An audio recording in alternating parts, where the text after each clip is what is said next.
ओम नारायण। जया एकादशी व्रत कथा।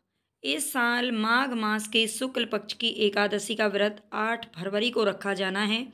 आज 8 फरवरी है और आज ये व्रत आपको रखना है। इसे जया एकादशी कहते हैं। इस व्रत को रखने से पिशाच योनि से मुक्ति मिलती है। इसकी कथा हम यहाँ पर देखने वाले हैं।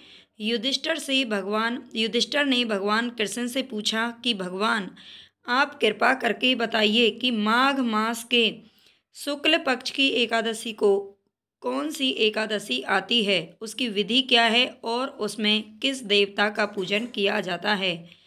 तो भगवान श्री कृष्ण बोले, हे राजेंद्र, माघ मास के शुक्ल पक्ष में जो एकादशी आती है उसका नाम जया एकादशी है। यह सभी पापों को हरने वाली उत्तम तिथि है। इस दिन अच्छे से व्रत करने से पापों का नाश होता है और यह एकादशी मनुष्यों को मोक्ष प्रदान करती है। इस व्रत को करने से मनुष्य को कभी भी प्रेत योनि में नहीं जाना पड़ता है। स्वर्गलोक में तो कथा इस प्रकार है। एक बार स्वर्गलोक में देवराज इंद्र राज्य करते थे। देवगण परिजात वृक्षों से युक्त नंदवन में अप्सराओं के साथ विहार कर रहे थे। 50 करोड़ गंधर्वों के नायक देवराज ने इच्छानुसार वन में विहार करते हुए बड़ी खुशी से नृत्य का आयोजन किया।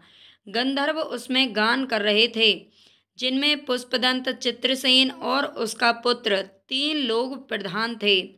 चित्रसेन की स्त्री का नाम मालिनी था। मालिनी से एक कन्या पैदा हुई जो पुष्पवंती नाम से जानी गई। पुष्पदंत गंधर्व का एक पुत्र था जिसको लोग माल्यवान कहते थे। माल्यवान पुष्पवंती के रूप पर अत्यंत मोहित था। ये दोनों भी इंद्र के संतोषार्थ नृत्य करने के लिए आए थे। इन दोनों का गान हो रहा था। इनके साथ अप्सराएं भी थीं। अनुराग के कारण ये दोनों मोह के वशीभूत हो गए। चित्त में भ्रांति आ गई, इसलिए वे शुद्ध गान नहीं कर सके। कभी ताल भंग हो जाती थी तो कभी गीत बंद हो जाता था। इंद्र ने इस प्रमाद पर विचार किया और इसे अपना अपमान समझकर वे कुपित हो गए। कुपित यानी कि क्रोध में आ गए। इस प्रकार इन दोनों को शाप देते हुए वे बोले, अरे मूर्ख, तुम दोनों पर धिक्कार है।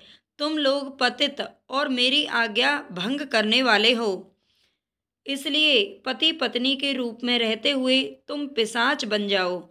इंद्र के इस प्रकार शाप देने पर इन दोनों के मन में बड़ा ही दुख हुआ। वे हिमालय पर्वत पर चले गए और पिशाच योनि को पाकर भयंकर दुख भोगने लगे। शारीरिक पतन से उत्पन्न ताप से पीड़ित होकर दोनों ही पर्वत की कंदराओं में विचरण करते थे। एक दिन पिशाच ने अपनी पत्नी पिशाची से कहा कि हमने कौन सा पाप किया जिससे वह पिशाच योनि हमें प्राप्त हुई है। नरक का कष्ट बहुत भयंकर है और पिशाच योनि भी बहुत दुख देने वाली है। इसलिए पूर्ण प्रयत्न करके पाप से हमें बचना चाहिए। इस प्रकार चिंता के कारण वे दोनों दुख के कारण सूखते जा रहे थे। तभी उन्हें देवगणों से माघ मास के शुक्ल पक्ष की एकादशी तिथि के बारे में ज्ञान प्राप्त हुआ। देवताओं ने उन्हें बताया कि जया नाम से विख्यात एकादशी और तिथियों से उत्तम है। ये सब सुनकर उस दिन उन दोनों ने सब आहार त्याग दिए। उन्होंने जलपान भी नहीं किया, किसी जीव की हिंसा नहीं, यहाँ तक कि खाने के लिए फल भी नहीं काटे। दुखी होकर वे पीपल के पेड़ के पास बैठ गए। सूर्यास्त हो गया। उनके प्राण हर लेने वाली भयंकर रात्रि उपस्थित हुई। उन्हें नींद नहीं आई। वे रति या और कोई सुख भी नहीं पा सके। सूर्योदय हुआ। द्वादशी का दिन आ गया और उस पिशाच दंपति के द्वारा जया के उत्तम व्रत का पालन हो गया। इस प्रकार उन्होंने रात्रि में जागरण भी कर लिया और उस व्रत के प्रभाव से तथा भगवान विष्णु की शक्ति से उन दोनों का पिशाचत्य दूर हो गया। उन्होंने रात में जागरण भी किया और उस व्रत के प्रभाव से तथा भगवान विष्णु की शक्ति से उन दोनों का पिशाचत्य दूर हो गया। पुष्पवंती और माल्यवान अपने पूर्व रूप में आ गए। उनके दिल में वही पुराना स्नेह उमड़ रहा था। उनके शरीर पर पहले जैसे ही अलंकार शोभा पा रहे थे। इन दोनों मनोहर रूप धारण करके विमान में बैठे और स्वर्गलोक में चले गए।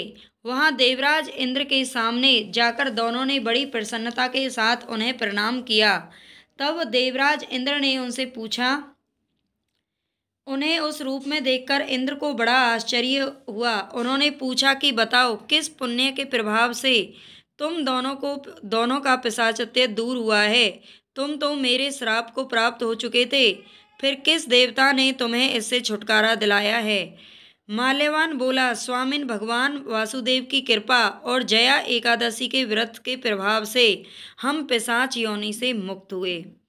ओम नमो नारायणा।